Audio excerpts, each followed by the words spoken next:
on YouTube, Bob KK4DIV, and this morning we're going to talk about a couple of different things. First, we're going to talk about the DV4mini. I have had this DV4mini for probably almost a year and a half, maybe 2 years, and we'll also be talking about my Raspberry Pi that I have used to work with the Mini. So first of all, we'll talk a little bit about this little device. This is the DV4mini. You can purchase this from Wireless Holdings. Just do a Google search for DV4mini. That's DV4mini. And you can pick one of these up. They're in the $150 range. They're not too pricey. I'm sure there's a lot of people out there that have heard of it. There's maybe a lot of people that haven't. So I wanted to talk about my trials and errors, mostly errors, of getting this to work with a Raspberry Pi. What the DV4mini is, this is a dongle. It plugs into a computer via USB, or you can use it with a low power computer such as the DV4mini. But this is a dongle that allows you to talk worldwide on several different digital networks.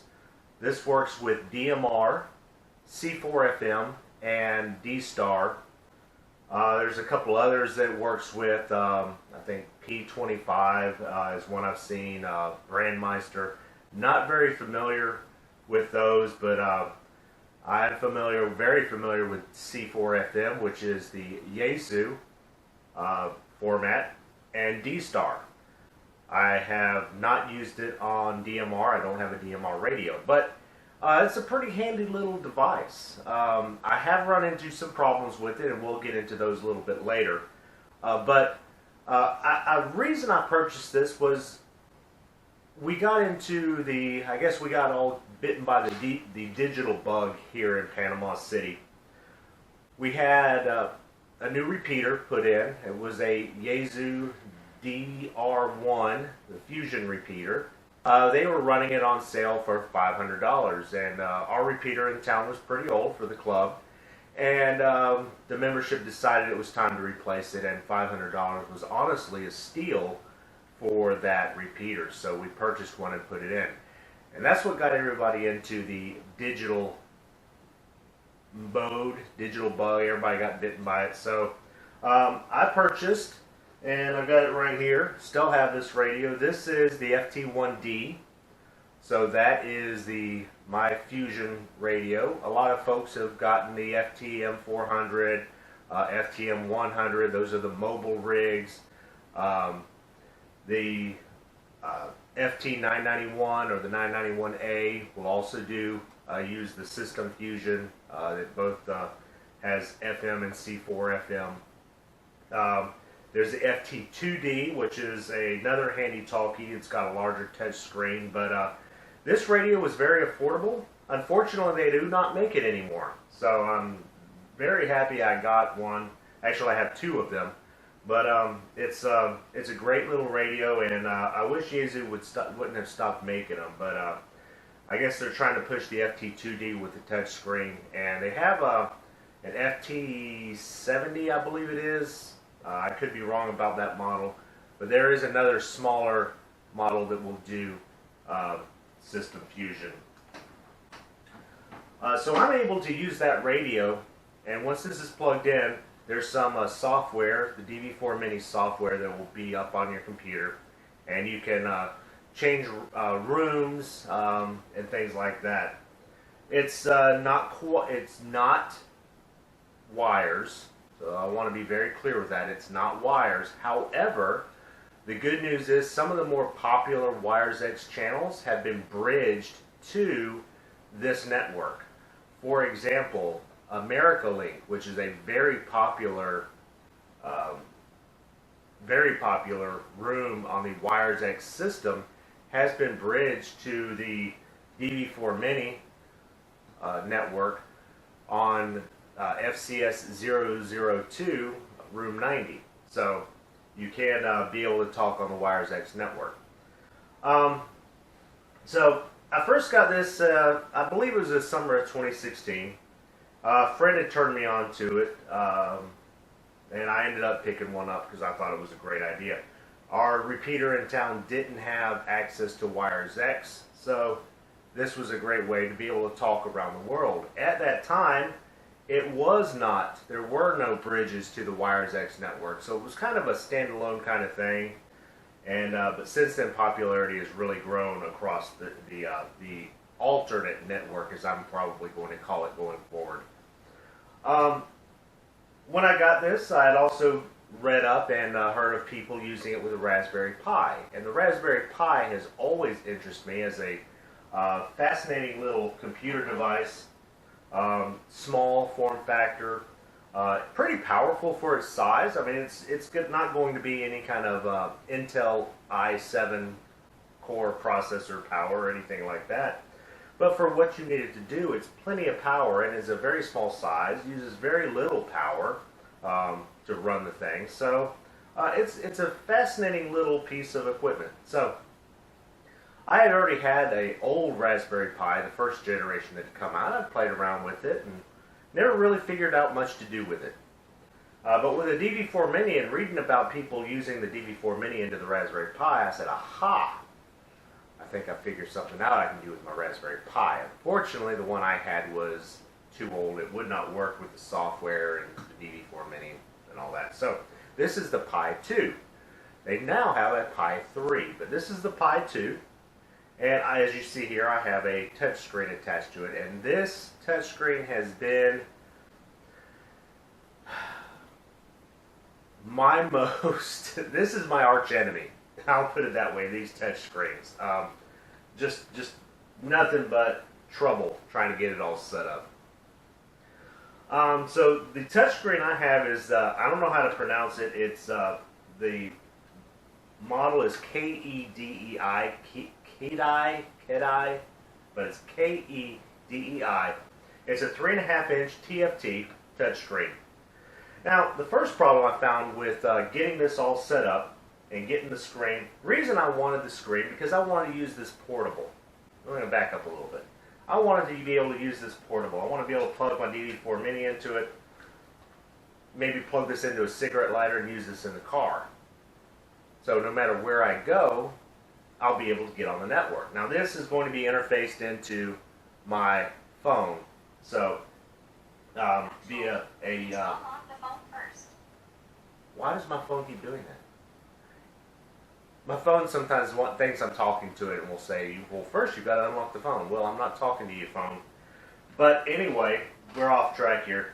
I have a little wireless dongle that's plugged in here. This is an Edimax, EDIMAX wireless dongle. And I can turn on the hotspot on my phone and get wireless internet connection to this. So a radio goes into here, comes out of your wireless dongle to the phone. The phone supplies the internet connection, and I'm able to talk all over the world in my car traveling down the road. Very interesting, very fascinating concept to me. So that was my main reason for getting the Pi, and then getting a little touch screen so I wouldn't have to have it hooked to a big monitor. Everything is self-contained. The first big problem I had with this touch screen is finding the drivers. They offered a Raspbian image for the drivers, but I wasn't able to use that image because I had to use a special image that provided the drivers for this. There aren't any just simple program and go download your drivers for this like there are for Windows. All I could find is a specialized Raspbian image to load on here via my little SD card. So the image is burned on an SD card. That's what it uses for a hard drive, basically. So I had to get a specialized image for this to run on here. But the screen needed a special image too. Well, after searching and lots of nightmares, I was finally able to get the drivers for this to install. And they use a set of drivers called LCD Show 35. And that's what it uses. So I was able to, there's a whole set of processes you had to do to get this to work. So first you had to install the image of the Raspbian image for the DV4mini. You had to change all your local settings because guess what? The person that wrote this is German. So when you first boot up Raspbian, everything's in German. So you had to figure out how to change it to English. Whew. Then you had to expand the file system because this is a 16 gigabyte flash drive, right? And the image that was burned was an 8 gigabyte image. So you had to go in there and you had to use Fdisk to expand the file system.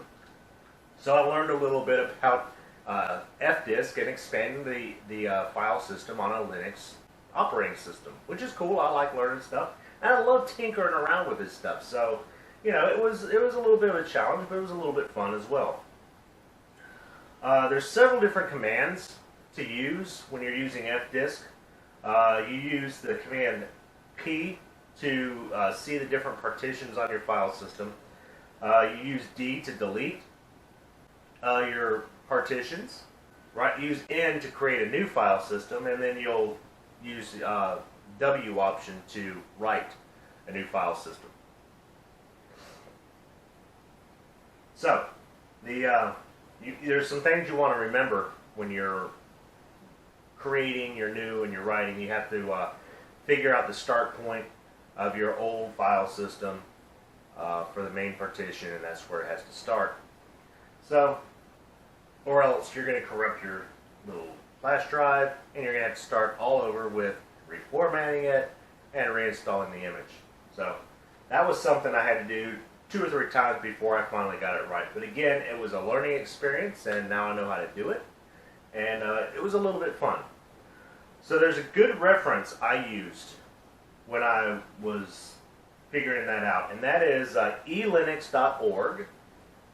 That's elinux.org/RPI, that's for Raspberry Pi, _resize_flash_partitions. So that's elinux.org/RPI_resize_flash_partitions. And that was the resource I used to learn how to resize your partitions, so that you'll have plenty of storage space to add more software or anything else you want to do on here. Because like I said, the partition that was on here was only 8 gigabytes. So once we've got the DV4mini software installed on here, we've expanded the file system, we've installed the drivers for the small little tiny screen LCD show, and we finally got it all to work. This took several days to finally do. So, one thing that you have with this small screen is the software is big. I mean, the actual interface is larger than your resolution on the screen. So, your software is out over here, like hanging out. So, you have to take your little stylus or your finger and drag it over to see what's over here. I did find, and there is out there, DV4mini compact software. So that is by a ham radio guy, DL5KV, and you can find that at www.kwsoft.de.vu. Now that is just a single screen. The software is designed to operate on a 3.5-inch screen. It has everything you need to operate the DV4mini, and it works really well. And it works well because of the small screen. Doesn't allow you to use the original control panel for the DV4mini. So this compact software is actually designed for the 3.5. So to install this software, you needed to use sudo git install libmono-microsoft-visual basic to actually make the compact software work. So you had to go out and get something else. And this is why you needed to expand the file system. Because without expanding the file system, there wasn't enough room on that little flash card, mini SD card, micro SD card, to install the Visual Basic software needed to run the compact software. So, always something, right? Right. So, and then, after I got all that working, great, fine, finally got it working, cool.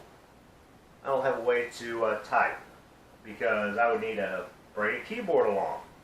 So I decided I'd get an on-screen keyboard, which is called Matchbox keyboard.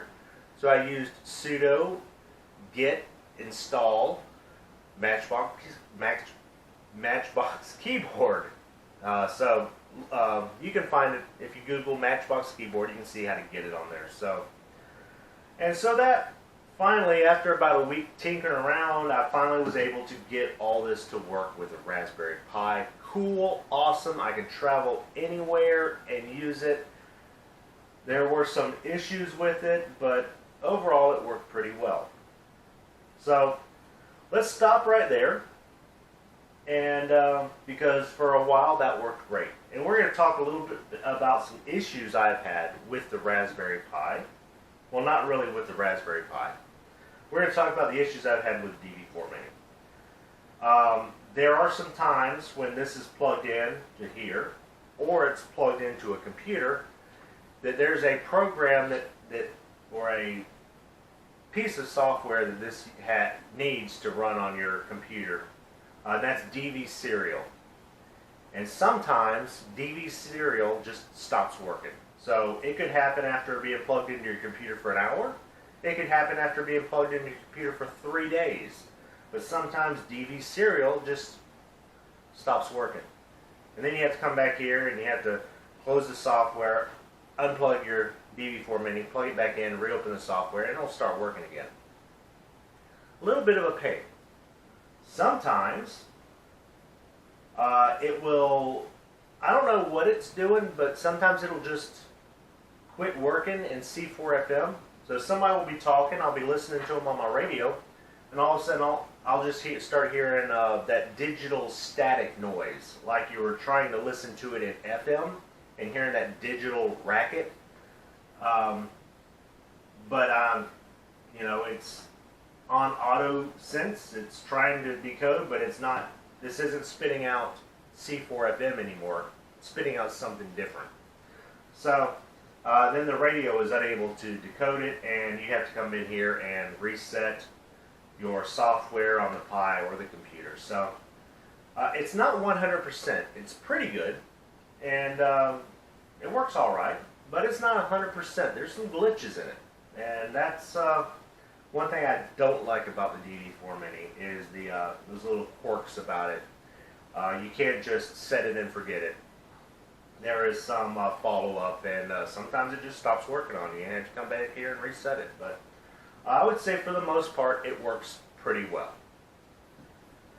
So great, fine, everything's great. We're plugging along, and we'll say a year later, here about a month ago, the touch screen stopped working. Here's the old touch screen. So here it is. There's your KEDEI 3.5-inch touchscreen. This one stopped working. You could read it. The display was fine, but the touchscreen stopped working. I don't know what happened to it. It just quit. So I had to get a new one. I was like, well, great. I will just get the same brand since everything already works. I'll just swap one out, put the new one in, and it will be running, and everything will be just like it was before. Incorrect. This is version 5. Right here at the bottom, version 5. This is version 6.3. So you know what that means. That's right. It doesn't work with the drivers that were installed for version 5. Does not work at all. Turn it on, just get a white screen. Nothing at all happens. Nothing. So, yeehaw. Alright, so I got the new screen put in, nothing works, so you know what? I still had the original image saved on my Windows machine for the Raspberry Pi DV4mini. I had everything I needed. I had all my notes. Oh my gosh, did I have notes. I had notes on the Raspberry Pi screen. I had handwritten notes as to what I needed to do. each time. I had notes. I had all the software. I can do this. I can reinstall the image. All I have to do is get the newer, updated drivers for my screen to install, and everything would work. Incorrect. The new drivers did not want to work with the old image of Raspbian. So, after some research and search and everything, and looking on the web, and I finally found a new version of Raspbian for the DV4mini, and I was able to get that installed on here, and all that. So this uses a new version of Raspbian, Pixel. It looks a little nicer. Things are, you know, the screen just looks nicer. So I was able to get those installed on there. I'm working with it hooked to my large monitor over here. Able to get the new drivers installed on here. And got it all up and working. And it looks really nice. And I think, from what I've discovered so far, it's more stable.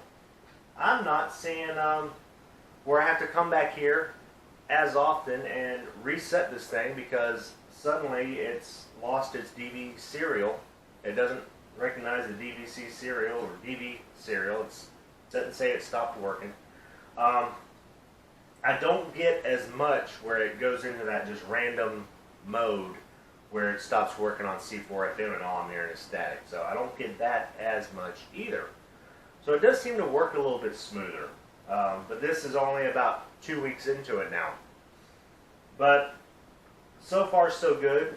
The only downside I have is I can't seem to get the compact software to work with this. So I do have to take my stylus and scroll over. But that's okay. It all works. And I'm pretty happy with it, even though I don't have the compact. I'm not worried about that compact software because I'm not using this in the car anymore. This is my stay-at-home system, so when I'm home I can use the radio with the Pi and the DV4mini. What I use in my car now is the Shark RF. I've moved to the Shark RF, and I'll probably do another video on that and how that all interface works and everything. So we're going to plug this all up here. We're going to see if we can't give a quick demonstration of everything.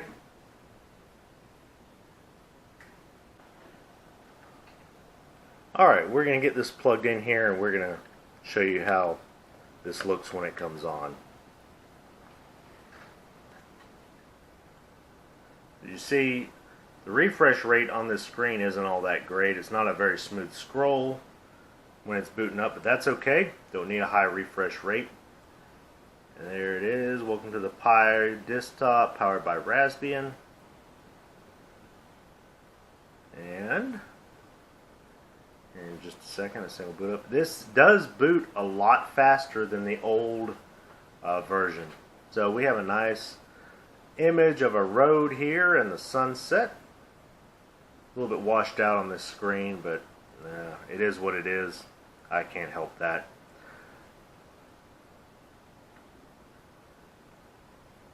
So there it is. It comes up with a couple other things for Brandmaster that I don't need, so I always end up closing those.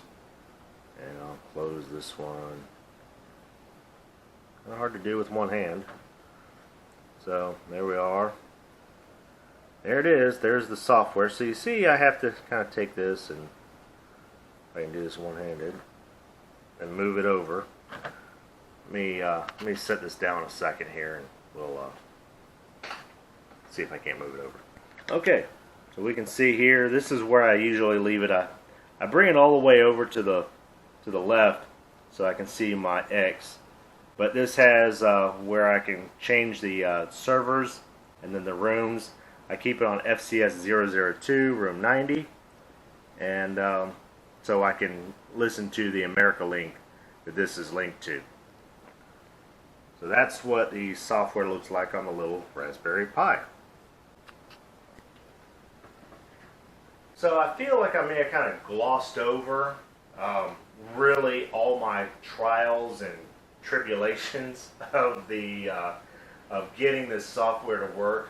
Believe me, it was difficult for me to get it all to work on the Pi. But if you're a person that's familiar with the Linux operating system and a little bit more familiar with the Raspberry Pi, it might go quicker. For the complete novice and somebody who doesn't know anything, I would not recommend it. I may recommend the DV4mini used with a regular PC, but I wouldn't recommend attempting it with the Pi unless you had a little bit of knowledge with Linux and or had somebody that could help you along with it. Fortunately, I had played around with Linux a number of years ago, and I was familiar with some of the commands and all that, so that did help a little bit. But sounds like a couple people talking here on the American link. So I thought we'd give a shout back and see if we had a contact or So if you noticed anything. this is it's working. With my signal. And I wonder if N3QX is still in there as well. Hold on. So it sounds really good. I mean, it works when it's working. It works great. And now that I've updated it with the latest software, it seems to work even better. And it's very smooth. Doesn't seem to give me the hiccups it did before.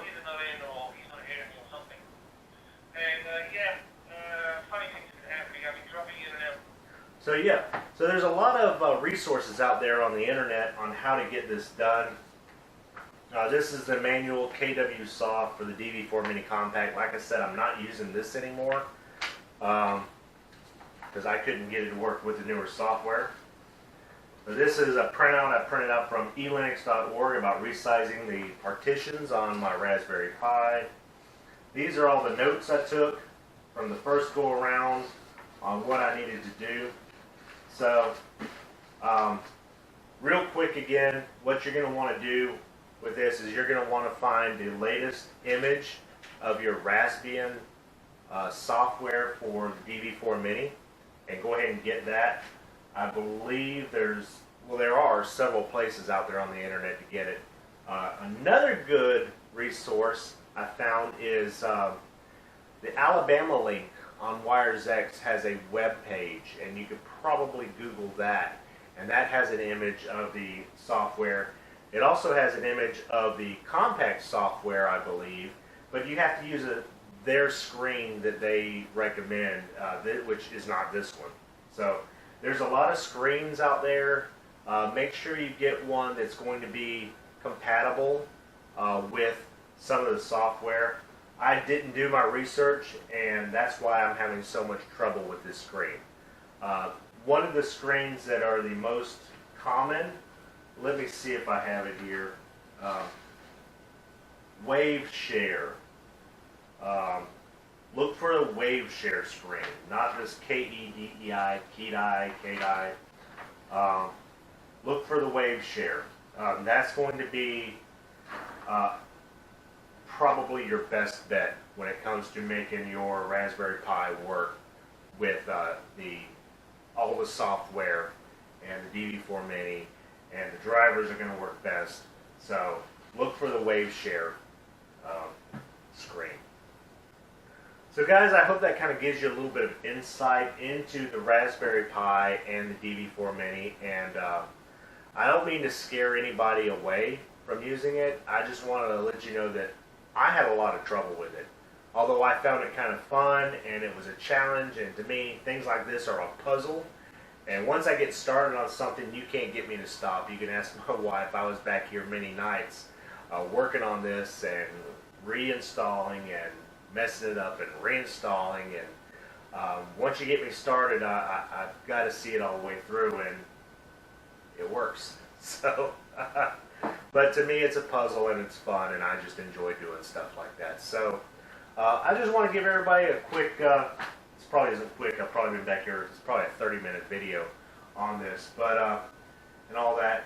I'm going to probably do another video on the setup of my Shark RF, the open spot. It was a lot easier. and it's another fascinating device as well, and it's works even better than the DV4mini. Haven't had any hiccups with it, having to reset it or do anything. It just works out of the box. If you're wanting something that's going to be bulletproof, I highly recommend the Shark RF. However, it's going to cost you more money. So, anyway, that's going to be it, guys. Thanks for watching. We're going to say 73 for now, and I hope to catch every one of you on down the log, whether I be speaking to you over ham radio or I catch you again on YouTube. Don't forget to look for the subscribe button down there and hit subscribe, like this video, and give it a thumbs up. 73, everybody. This is Bob, KK4DIV. Until next time.